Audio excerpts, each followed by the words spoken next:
Hey everyone, thanks for joining us for this D4 panel on game design and getting your game to the table. My name is Jayme Boucher. I work at Roll20 as a marketplace manager. I've been working in the toy and game industry for about 10 years now, doing everything from publishing games, distributing tabletop games, and now I'm working in virtual tabletop. And I'm joined by four really awesome contributors and game designers to the industry. And we are just super stoked to sit down and hear what they have to say, learn a bit about their process, and kind of just have an open conversation about what it's like to be a game designer today. So we're going to go around the room so y'all can introduce yourselves. And yeah, then we'll take it from there. Eric, you want to start us off? Hi, I'm Eric. I make games. I've been doing it for 20 years. No, sorry, 22 years. I keep getting that wrong.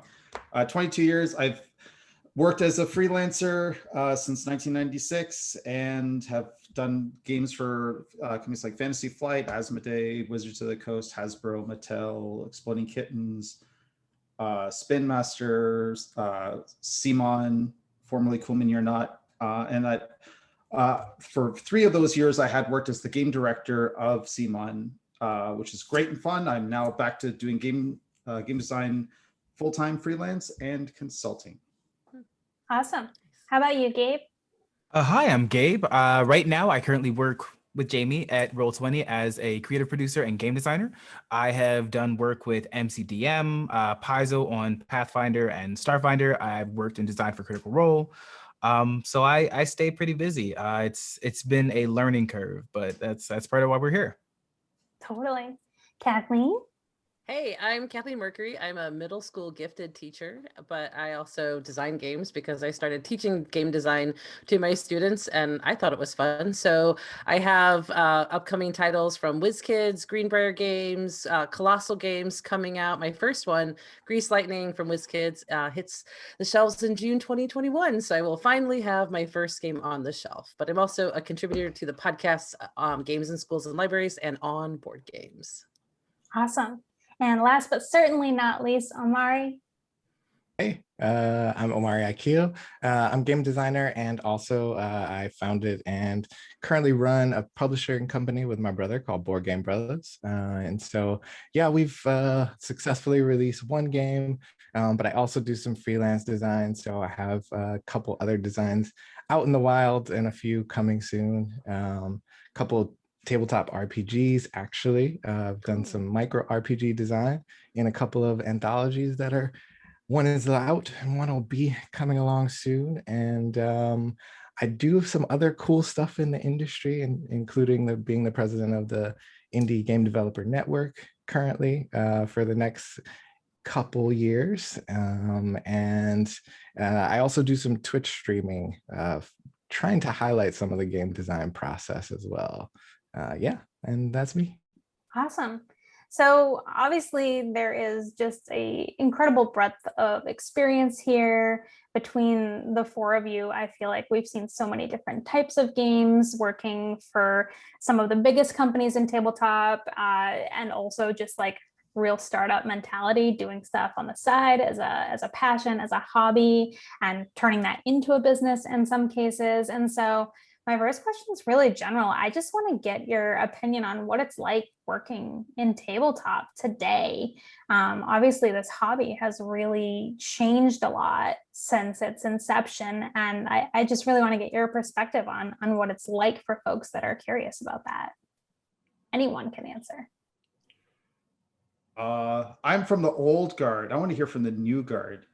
What's it like working in tabletop today? It's a weird combination of exciting and scary because I see the infinite possibilities that I have, but it's been so challenging to find the people who can help me decide what is right or wrong, or like what makes sense, or like what is reasonable. It's been a lot of like trial and error. And I've been fortunate that a lot of like my trial succeeded, but then I also have friends who their trial was continuous error. Well, I always refer to myself as a hedge witch game designer. I mean, a whole shelf of board game books. I think I've read like 2. And a lot of what I know and have learned about game design has come from teaching it to my students and realizing, oh, that's not really getting the result we want. And so refining my teaching process and thus my game design process.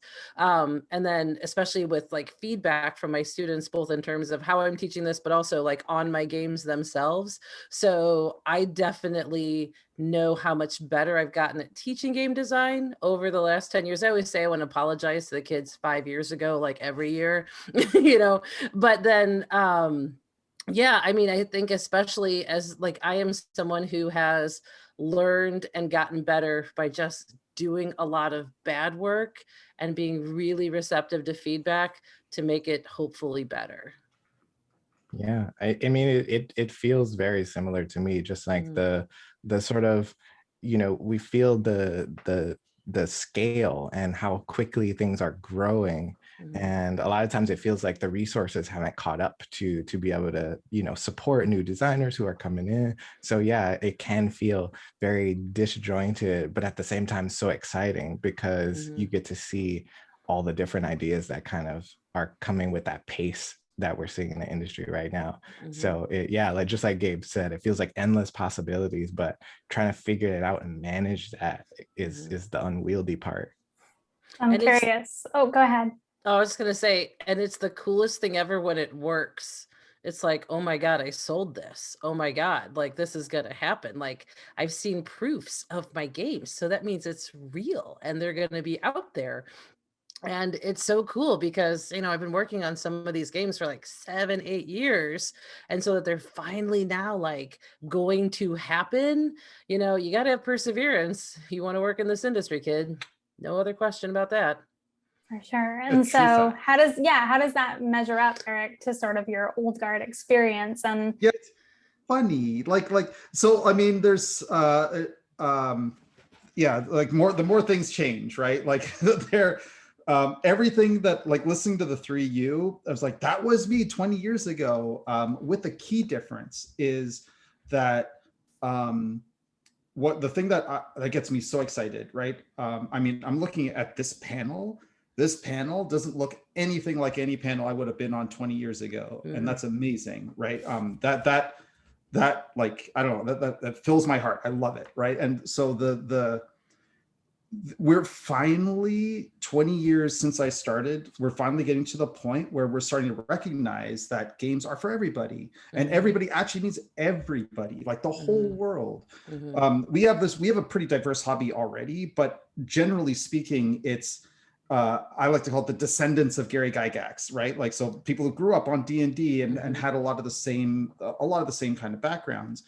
We're discovering now that there's a gulf between mass, right? Mass, which is people who just barely heard of games, or they were gifted Monopoly and didn't want to play it, and hobby games, which is our extreme end of the hobby, which are people who make a lifestyle out of it. There's this huge wide gulf in the middle that is finally starting to get some representation now. And the way you're describing it as sort of a Wild West is where I was back then, except back then we were still doing Wild West for a very small audience. When I started, I was when I started doing this, when I decided I wanted to be a game designer for a living, I was one of, I think, 3 or 4 people like in the world who could do this as a living. There were no rules, right? There was no such thing as being a game designer full time. You were either an employee at a video game company, or at a developer or an editor at a small publisher. But being a freelancer, that took ages. yeah, and so today there's a lot of avenues to becoming a game designer. Some of you are doing it full time. Some of you are doing it, because they want to on the side in addition to a full-time job. And so I'm curious, what your experiences have been like working through these different avenues, either partnering with big publishers and how someone would even start to go about figuring out how to do that when they want to make a game versus, deciding I'm going to crowdfund this on my own and I'm going to start my own business. And, there's a wide range of avenues that new creators can explore. And if they're watching this, really basically, how would they even start to weigh the pros and cons of those different types of approaches, and where would they find resources to find information about that? Well, That's a- Omari. I Sorry, was gonna Kathleen. jump in here just because so my particular methodology, I guess, coming into the industry, well, for two reasons. One, I wasn't sure exactly what I wanted to do. I knew I had fun designing games. I knew I was sort of good at it just because I've been designing things for a long time. And for me, it was, I just chose to diversify as my sort of method of kind of breaking into the industry. So I had my own game, and I decided to kind of start a publishing company around that for various reasons. But I also understood that every idea that I had, just understanding how business works, is not going to be something that fits into my company. So I should also have relationships with other publishers. I should also talk to other people about what they're doing, and seek out, working with other designers on co-designs. And eventually now sort of getting into Twitch and just wanting to engage more with the community, especially this last year. And so my route has been to diversify, and that's how I stumbled into the tabletop RPG, doing micro games. Somebody just asked if I would be interested in that, and so I tried it, and it worked out, and I got that gig, got paid for it, and now I'm exploring more of that. And so for me, it was just kind of poking around and trying to make connections in all the different parts of the in the industry, just to see where I could find places that I fit in and felt good. Yeah, I discovered Omari actually through a mutual friend of ours. That sometimes you see somebody you instantly recognize that entrepreneurial spirit, right? And I was oh, this guy runs his own publisher. You could just tell, within a Mhm. 5 seconds of you talking. I was like, yep, you're one of those guys. And that's cool. That spirit is universal and the same. And I feel like well, I know Kathleen's got Gabe. I don't know you well enough yet. We'll have to change that. But it feels like that's sort of a through line for almost everybody I know in this industry, that they have some of that entrepreneurial spirit. Mm. Well, for me, I love being a teacher, and I'm not tired of it yet. And that's what I want to do. And so for me, game design, I am resolutely this on the side. I have no desire to publish. I like making games. I like making games at my pace. I like making games when I can, when I'm not teaching remotely and my mental bandwidth is down to the ground.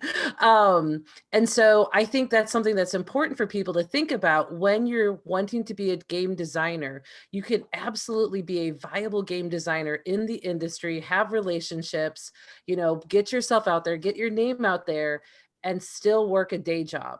Because for me, I don't have the pressure to publish. I don't have the pressure to continuously produce, to, market my games and everything else that comes when you are wearing all of the hats. I like designing games, and I like doing it the way that I want to do it. So you don't have to work in the industry to be a game designer. Now, if you want to, go for it. Godspeed. Everyone here else can talk about that. But just doing something because you love doing it and you're having fun doing it is 100% a viable option. I think sometimes people think they have to be able to do all those things, but is that really what you want? And I think you have to know that answer for yourself. Yeah, I think You that's do a have really to- good insight. Eric? Sorry, I was just adding to Kathleen's point, because you do have to network, though, right? Even if you're a hobbyist, even if you're independent, right? Because I know it, because I see you at every con.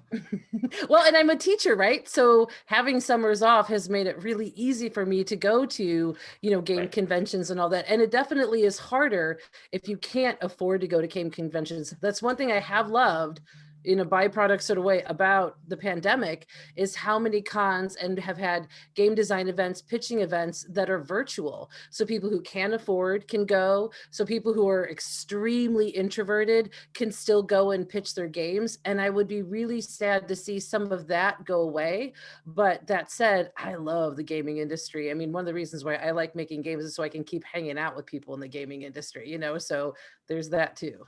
Yeah, and I know Gabe, you're kind of doing what everyone here is doing combined, because you're designing games as your full-time job, but then you're also doing all this stuff on the side for yourself Yeah. and also wearing all the hats there. Like, Yeah. how do I you have do I have that? 7 NDAs for other games that I'm working on now. And like my networking experience wasn't conventions really. I was actually fortunate enough that I had a mentor in college who took me to conventions, and he did a completely Kickstarter funded tabletop company. But when I was at the conventions, it was just me by myself, so I was too nervous to talk to anyone. All of my networking was done entirely online through social media, and it came about by me just making things and then putting them out, and then people who were interested in those things, like I got to have connections with them and talk about them, and then I would end up working with them, and they're like, Gabe, like, are you interested in working on this thing? Yeah, sure, let's make a thing. And it was definitely the point of like that, like the Thanos moment, fine, I'll do it myself. Like if no one else is making that thing that I want, it doesn't have to be perfect, but I'm gonna start making that thing, and then if other people see it, that's actually how a lot of like the crowdfunding would come about. I can name at least 4 projects I've done where I was like, hey, this is a random idea that I kind of want to do. And when there was enough people interested in it, they're like, Gabe, do this thing, and then we'll support you to make it happen. And all of them like actually were funded or came to fruition just from me like putting that out there. And again, it's always a gamble, but it's the realization of how plausible it can be just from social media. I Are so love that used we've to all it. come from all these different ways. That's so great. You Yeah, know, so there's so many different avenues, it sounds like, Uh-huh. that people can pursue just based on what's more comfortable for them. And so much of this process relies on having a community, because Yes. you're accessing them not only for networking opportunities, but to help with playtesting, to help with development, to help with crowdsourcing ideas and like riffing off each other. And then the promotion that we talked about. How do you find sort of your tribe, whether it's in person or online, and what are the challenges out there, especially in this day and age? Like, tell me more about that, because I want to start on that because please. this is something that I feel very strongly about. One of the things that I really had to learn was that in the tabletop community, there is a disparity in the concept of having a community versus having a clique. And there are very many people that will form a clique, but that is the small innate group of those specific designers who don't actually want to expand the community. They only want to interact with each other. But then when you have the community, you're integrating new people into this experience, into the hobby. And you want to do that because there's always someone who has a different idea or a different perspective. If I play with the same 6 playtesters, I know what they're going to find. But if I play with that one person who's never touched a board game and they're like, well, why can't I jump backwards? I'm like, oh, it's a good point. Why can't you jump backwards? Like and you need to have the people who obviously have different levels of experience for community, because that's how it grows and expands and improves. I accident, like my mom became a part of my tabletop community because she was like, Gabe, I want to play it. And I was like, are you sure? She's like, yeah, let me play it. And the woman asked questions I never would have expected. So now my mom has actually become like one of my most reliable playtesters, because she will always think it in a way that most of the other people who have years and years of experience doing this never even considered. And like that reminded me that community has to be expansive in experience and understanding. If it's all the same, it's a community that you've cultivated for a specific perspective. It's not a community as a whole. I feel very strongly about that. It sounds like you made your community, right? Like it's not like you sort of seem like the nucleus of the community that you built, right? Yeah. And like you can, that's the thing, you can do that. Like it sucks doing it at first because it's like, I don't know who's happy to be here or who's not. But like when you do it and when it starts building and growing exponentially, like without you having to do something, it's like, wow, like these people are doing amazing things. And it might have been because they met each other because of being involved in this community. And it's so interesting that you say, your first touch points with the community where you just like being too shy to interact with people. And now when you're talking about this, after you forge those connections, like you're lighting up and you can tell that like you're really into it. I love this. Yeah. And so that gives me hope as like someone who doesn't necessarily like interacting with people in person as much, you know, especially right off the bat, you know, it's nice to know that there are avenues to approach that from an online community, and you can really build those connections even though. What are your other experiences, Kathleen, Omari, Eric, with your community building? And, you know, how do you find people? How do you know that they're safe to work with? And, you know, well, I would say, I mean, I can say, like, when we're talking about networking, a lot for me, it's been sort of from like a friend, you know, kind of focus, and that just going to game conventions and meeting people like, oh, wow, cool, you made that. Well, you made that, you know? And so I would just say, you know, getting involved is, you know, at events and stuff like that. Like, I mean, I was totally shy. Absolutely. My very first gaming convention I ever went to, and people were like, really? I'm like, because I didn't know what I was getting into. I didn't know the culture. I didn't know how. I'm not just gonna like bash through the front door and be like, yo, what up? You know, I mean, I have to, like, you know, I want to know what's going in before I get involved. So I would just say, making friends, you know, networking, because I'm very much an in-person person, as opposed to like doing a lot. I don't do as much like online and social media. So I would say just be authentic. You know, don't try to just like get in with people for the sake of getting in with people, you know, because like, I mean, I'm a Slytherin. I get that. I'm crafty and cunning, but I'm also a little bit Hufflepuff. I love people, you know, so you have to figure out what works for you. And for me, you know, I wouldn't have pitched my games if I didn't have some game designer friends, you know, shoving me to various tables. So I've been really, really fortunate that I've just managed to befriend some people who are just amazing and authentic themselves towards wanting to expand the community. So, I mean, get involved, but, you know, like, be authentic about it. You know, don't be gross. Yeah. I mean, I appreciate that authenticity piece so much. And actually Gabe was one of the people who I saw kind of growing and saw community forming. And it was so impressive, and the type of community felt like the type of community I wanted. So like I even started modeling some of what I was doing after kind of what I saw other people whose communities I appreciated. But that being said, when you find other people who have communities that you love and look like sort of what you want, if you're new, like spend time in those communities, and you can have you'll have opportunities to like share what you're doing. And again, you have to be authentic. Like, you can't go in with that being your like sole purpose. You have to be willing to make those connections. But I think a lot of my community that I've built so far has come out of other communities that I've found that I appreciated, that I loved. And you know, I just went there and tried to get to know people, and that's how a lot of it happens. That's right. Yeah. Well, I mean, when I started, I had no community at all, right? I was scrappy young dude with his 4 friends that would go to conventions, right? I was also super shy. I just wanted to go with my game, sit at a little table at a convention, hope people would come and play. And back then, like, there weren't as many designers like showing off games at the time. So I kind of stood out, right? I was just like, hey, there's this person playing a game on paper cards. What's going on here?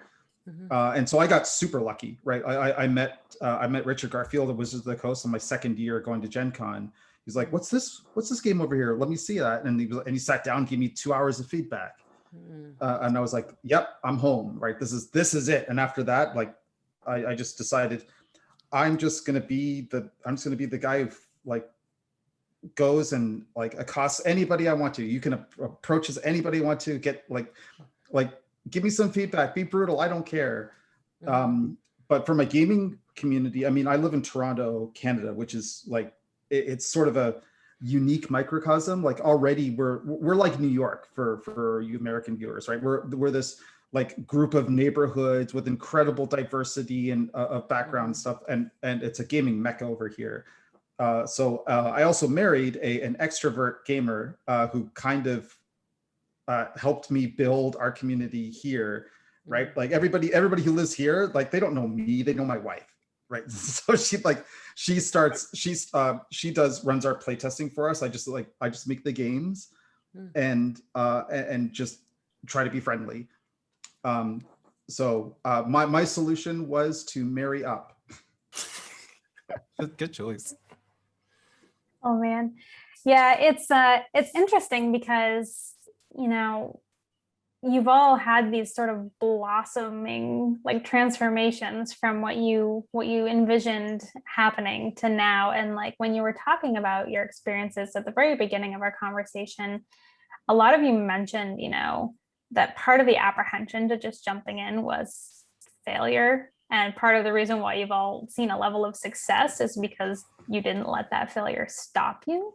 And I know that that's definitely a barrier to entry for a lot of aspiring designers. And I'm curious if you're willing to expand on that a little bit, because it seems like that's just part of the process from what I'm hearing, is that, you know, you can't let that stop you. And I'd love to hear more about that and what Oh some of your God, yes. experiences are, some of your Yeah. failures, and how they motivated you. Game design is like stand-up comedy, almost 1-to-1. It is 99% failure. Like for every usable idea I've had, I throw away 10. And you do it in front of your friends. You do it in front of people whose time you are trying to respect and whose time you don't want to waste. So it is that, like, you are just failing. I have a saying that the role of a game designer, this sounds cynical, but it isn't, I promise. Like the role of the job of a game designer is to play really crappy games until they're not crappy, and then ship them. And so it's, I don't even know what it's like to do a job where you're not failing most of the time. Like what are these unicorns? Well, I was thinking about Mike Birbiglia, who, like, when you were saying that about, because when he was getting started as a stand-up comedian, like he would bomb and then he'd get all say like, that was great, you know. And I have a slide that I always, whenever I'm giving presentations on game design or whatever, it's a quote from Andy from Parks at Rec, and it says, "I have no idea what I'm doing, but I know I'm doing it really, really well."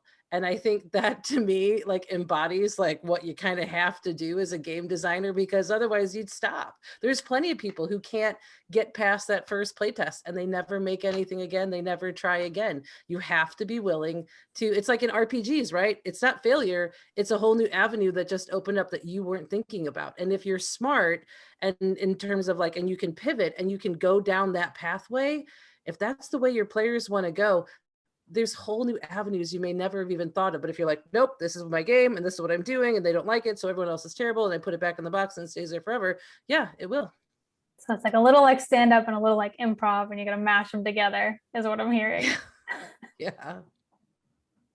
Gabe? And it's not like failure isn't like this isn't for everybody, right? Like it's I say this at panels all the time, like maybe game design isn't for you. You should absolutely try it. Like we're going to say, like, you got to fail, you got to get out there, you got to get back on the horse. But don't do it if it's traumatic. And it's not like I've had to be the guy who said, like, maybe this isn't for you, and that's okay. Yeah, totally. That's so important. Just thank you for saying that piece, Eric, because I think, yeah, a lot of that, you should go into it really knowing that that's a part of the process, and that it's something that you will feel, right? Like it's hard to not feel failures as they happen, and they can be big or small. And like, you know, we're talking about working with publishers. If you're not publishing yourself, like pitching constantly, like it takes jabs at your ego, and having to, and just being real with yourself about, like, is this a process you're willing to go through, and able to kind of use your support systems and whatever else that you have to kind of keep you going, and also living off those moments of success, because those are also an important part of it, that feel good. And you know, if you can stick to it, to be able to make those things happen, yeah, definitely, yeah, give it a shot. I've had a lot of learning experience of making sure I had a clear difference of personal doubt versus ego on things. There have been things that people have told me were failures, that if I had listened to them, I wouldn't have gotten or done as much as I wanted to. I had someone who asked to review my work, and I've never forgotten this, asked to review my work came to me about it. And when I showed him an example of my work, he's like, you know what? Just have someone else take another look at it, just another editor. Now, this is also something that I you know what? I looked at it again just because, but I was like, you know what? I don't see anything wrong with it. And on a pay what you want process, it made over $20,000 in 8 months. So something that someone was telling me was a failure obviously wasn't. And my thing was free. And this was an industry professional. So it was a thing of like, sometimes what other people are going to tell you are failures aren't necessarily accurate. Now, I need to know the difference between, am I saying this is not a failure because of my ego, or am I saying it's not a failure because of like, am I thinking that because of doubts that I have of my own work? And making sure you have a clear vision of which one that is going to make a difference. There are things that you might just need to let go and move on from. And if you can't do that, then that might be the ego. But if you're telling yourself this thing is a failure and you're not letting anyone see it, then that's the doubt that might be creating a failure that wouldn't have been there beforehand. So how can you tell the difference? How can you tell, especially when people are telling you negative things, they start to creep in, I would imagine, and that really starts to eat away at you. How can you as a creator not let that affect you in a way that then prevents you from moving forward? I think it's going to affect you no matter what. But I think what you do after it affects you is what determines what happens next. You think like this thing is like, you're like, you know what, maybe it's not that great. But if you put it out there and you get response, and then you take that response and improve, or you get the response that this is what people wanted and you still improve, then that's what turns a failure into a success. Because that's the other thing. A failure does not mean that it stays a failure. A failure means that is the status it is at now. What does it take to turn that into a success? That's going to be what makes the difference.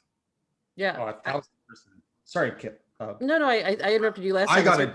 I've got a dissertation, so please go ahead.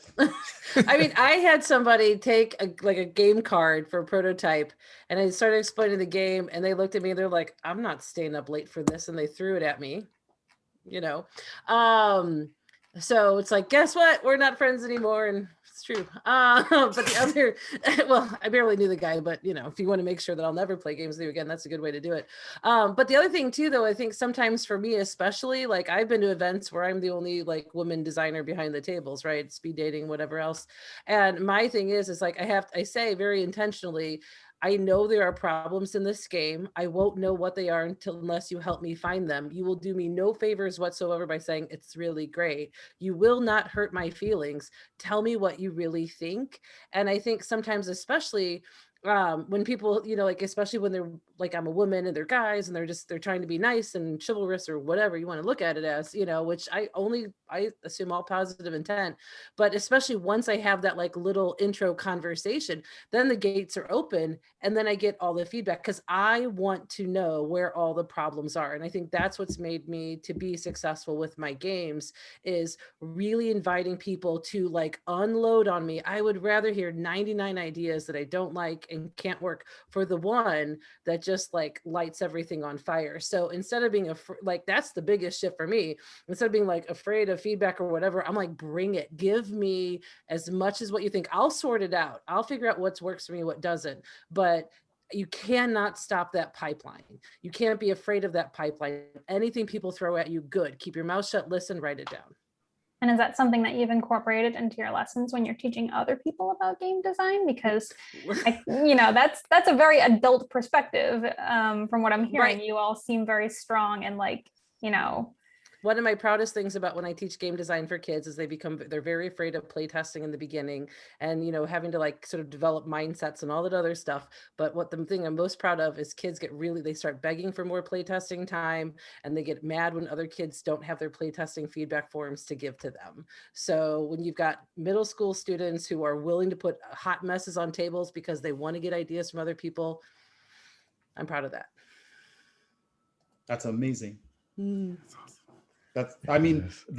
There's a saying, there isn't, but there should be. There's like, so make it so.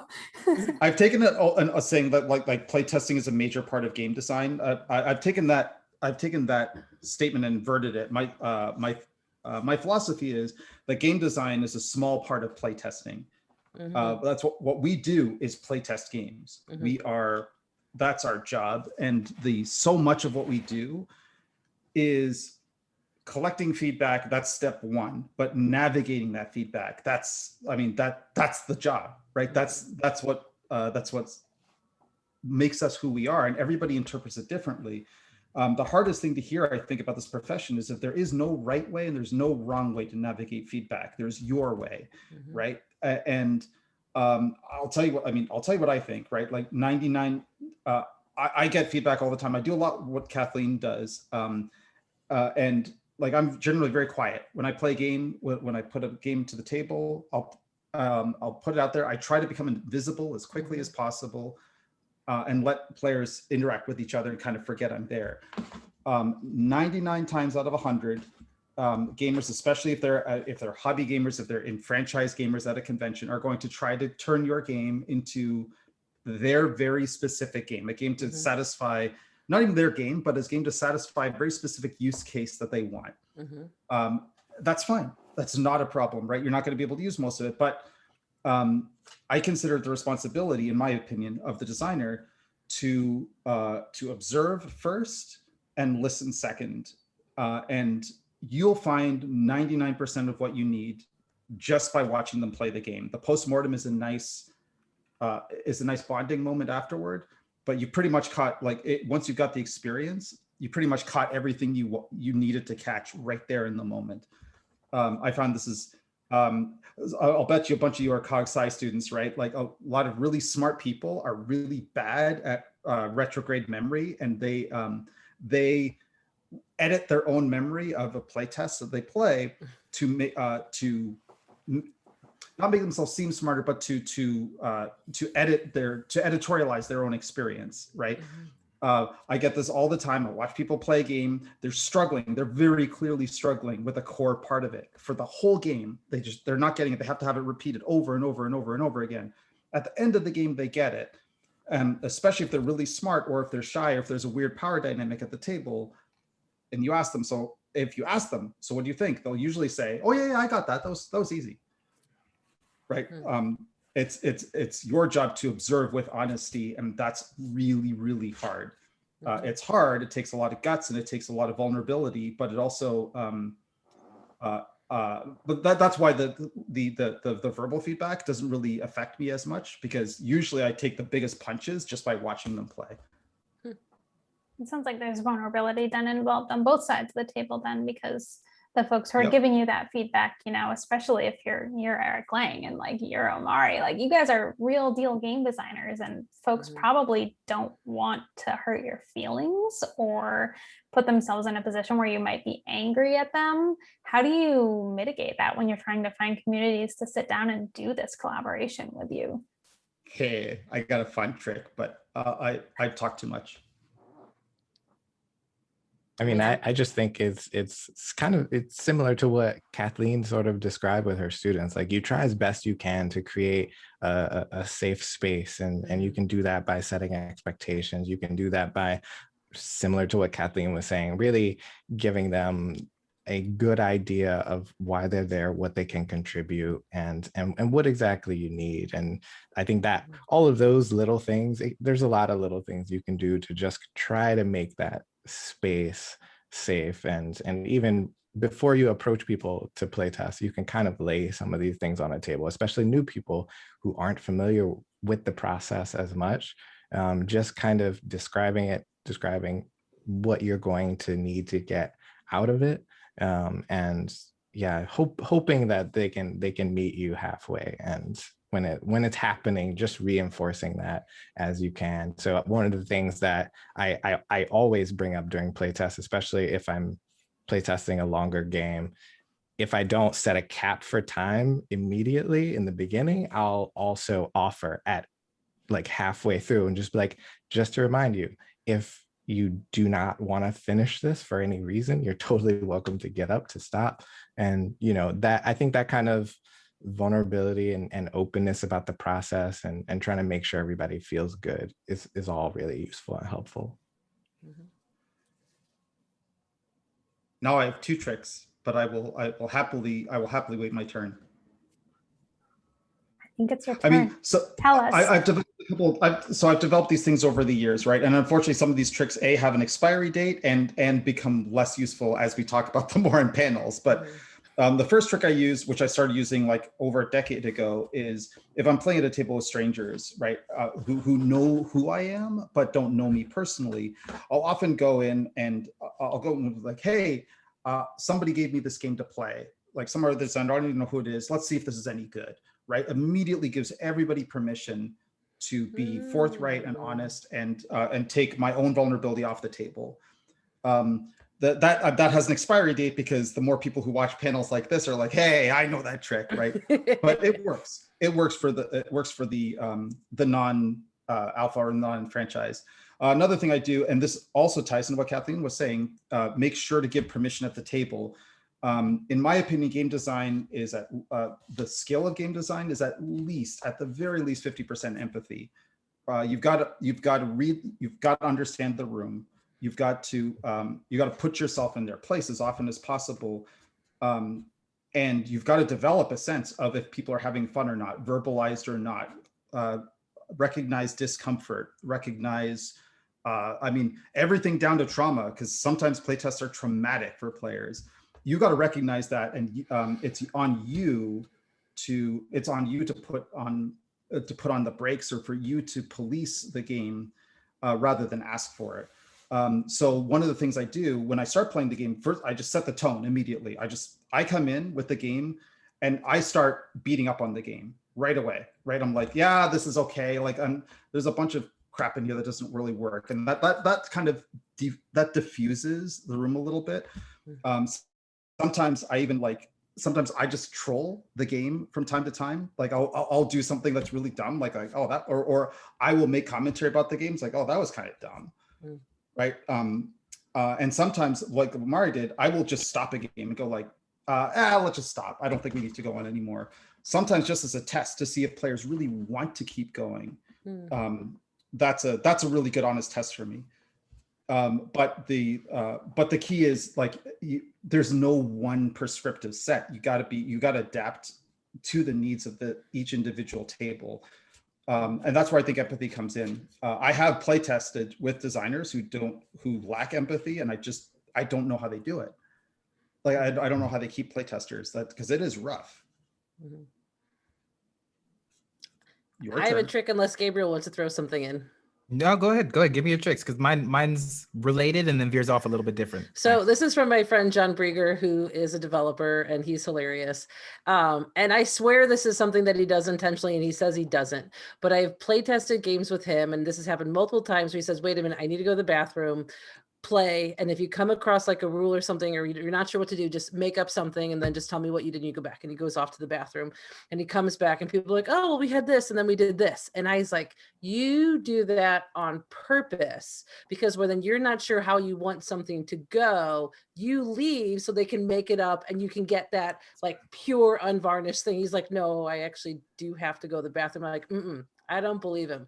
I think his go to the bathroom trick is 100% a way to let people just have a moment without him being there personally, figure out some ideas, and what would they authentically, organically want to have happen at that point in the game. We disagree, but I'm pretty sure he goes to the bathroom, not always on purpose. That's a great related. I do that even when I'm at the table. I never explain the game well. I practiced explaining games badly. Oh, poor Jayme, she had to play a game of mine I've gotten so good at explaining games badly, I can't do it well anymore. Because I practiced trying to explain the way that gamers explain it to each other at the table, right? Never super clean. I talk about moments and I jump all over the place, and I always explain half of the rules. Even if no matter how tight the game is, I'll explain half of it, right? And I'll forget the rest of it. And just to test how intuitive the game is. And sometimes it leads to amazing moments like what you're talking about. But often it'll give me an indicator of where the game is failing at intuition, at least in that particular area. The problem is with that though, I have to counterpoint that, because people have come to me and said like, I've done this and changed my game completely. Like intuition tests have to be done scientifically, right? You got to do it over large cohorts, right? One group is going to like, all groups are susceptible to groupthink. They're all they're always different dynamics every table. You can't do it once and go like, well, this game's intuitive or it isn't. You got to do it across multiple different tables, multiple different people. Mhm. One of the most important things I'd say, especially for new designers, is to learn how to parse the difference between helpful critique and someone just complaining. There's also the note that if people give you critique, you're not obligated to change everything that someone suggests to you. You can consider it, take a note of it, but if you still feel really strongly about the way you want something to be, you're allowed to have your concept of what is fun for this game. And when people tell you things, it's learning the difference of someone telling you something because they genuinely feel like it's an improvement, or someone telling you something because they're just complaining because it's not something they enjoy. Because again, everyone's fun is different, and the people play testing your game, the reason it's good to have so many different play tests is because if you went off the first play test, the second, third, and fourth could be people who love it in the form that it's in, and the first group you have could have hated everything about it. And that does not mean that the first group is right, the second, third, and fourth groups are right, but it just means that there is a different group, and you have to learn how to parse what information you want to use and what to process it. And also consider that not all of these things are like something to down you or belittling your design. I watch people who play games all the time, and like they'll like tear the game apart for critique. They're like, you know what, the developer should have done this. And part of me is like, but it's still fun. Like I don't necessarily think they had to do that. I think that it's cool as is, but some people feel so strongly about it, and it may make you feel like crap. Because this person is so dedicated saying that, you know, this thing is stupid and you should have designed it differently. And you're going to probably feel like crap about it, at least for a little bit. That happens to me all the time. I get over it, and then I go eat an apple or something, and then I go do another play test. And if someone's like, that's really fun, then the question is, why were the answers different? And that's when learning to parse that information is really going to be an ally to you. If their answers are different and you can figure out why, then you can also figure out who to market your game towards. Oh, Gabe, that's so great. Like on that, I actually have I actually have invisible slots at my playtest table where I ask my wife to specifically look for these particular type of playtesters who always complain. Yeah, always complain. And because I mean, it's a little hurtful in the moment, but one of the things I love about them, especially if they're really smart, is that you're not going to use most of their feedback, but you'll be armed with a laundry list of what the possible complaints about your game is. And then you'll be able to go like, because at the end of the day, when somebody asks you about your game, your job as a designer is to, when somebody asks, did you consider X, is to say, yes, I did. And this is why I didn't use it, right? Yep. So that's why I love having those, like, complainers are bread and butter to me. Hurts, it's like a it's like a vaccine for your game, right? Hurts for a little while, but you're good afterward. Yeah. Well, one thing I'll say is play test with 13-year-olds, because they're mean.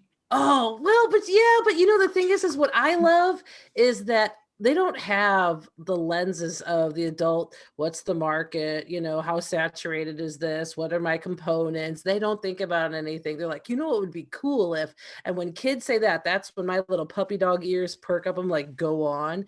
I have in each one of my rule books, specific students credited by name because they made suggestions that fixed problems in my games, bar none, straight up. One was a problem that I had been kicking around for a year.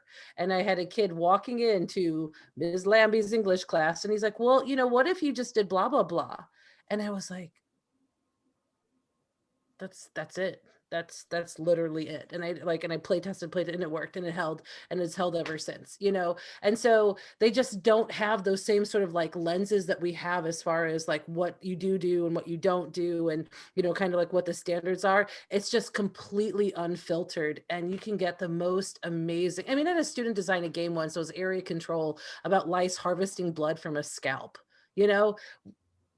Like I would do that if I was planning on retheming it later, if I just wanted to like capture people's attention and then, you know, as a way to like get them to like fall in love with the mechanics or something like that. No, he just wanted a game about lice and blood and the scalps. Like that's hilarious, you know? So I think playtesting with kids And I'm not just saying that because I'm a sweet little teacher lady, because I'm not that sweet. I'm saying right now is they give amazing feedback. You got to sort through a lot of it, but they give amazing feedback and ideas.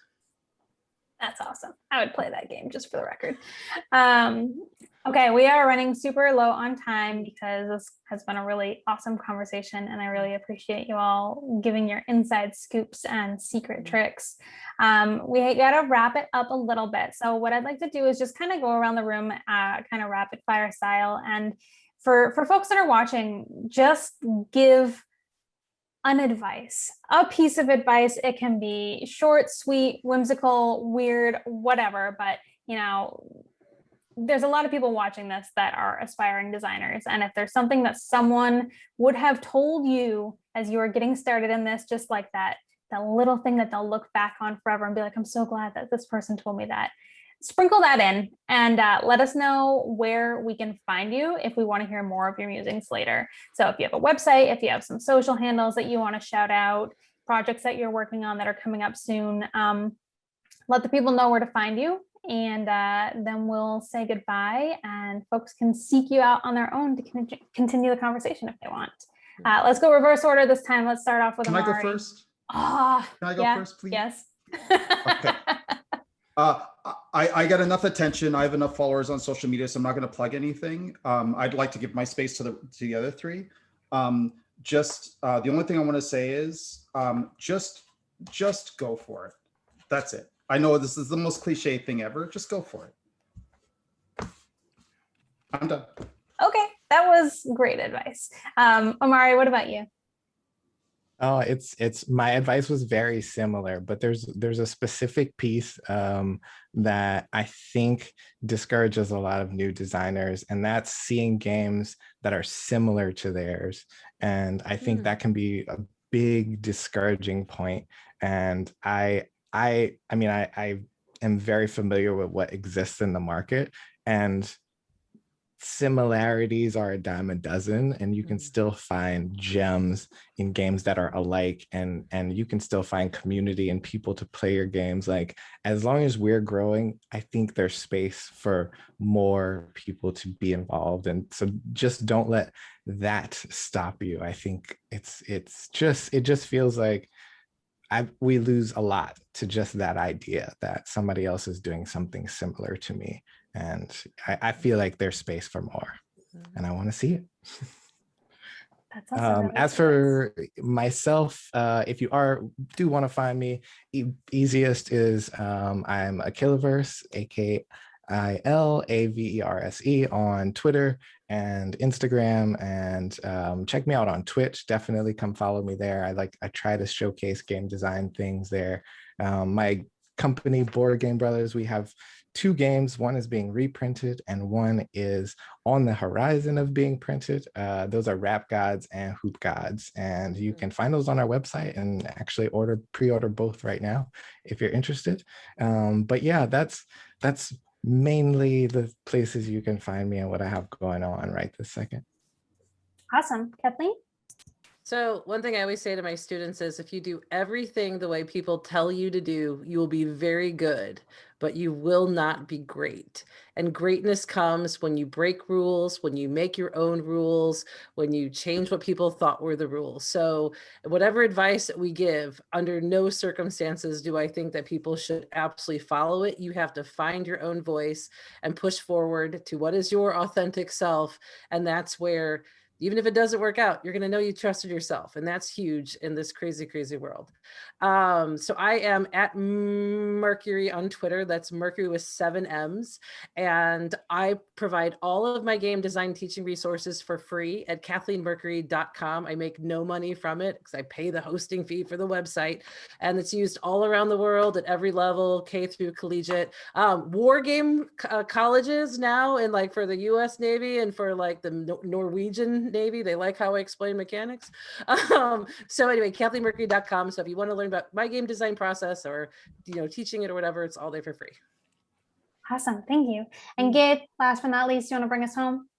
You can have a dream and allow your dreams to change. If I had gotten to the point where I considered what I thought was my dream job, I would have been way less happy. And I was thinking about it last week. I made it farther than that dream ever would have taken me. I'm happier, I'm healthier, I'm doing things that I like with people that I care about and people that support me in doing what I want to do. And that, like, my dream changed and evolved, and I'm happier for it. You can find me at Gabe James Games across the internet, Twitch, Twitter, Instagram, TikTok.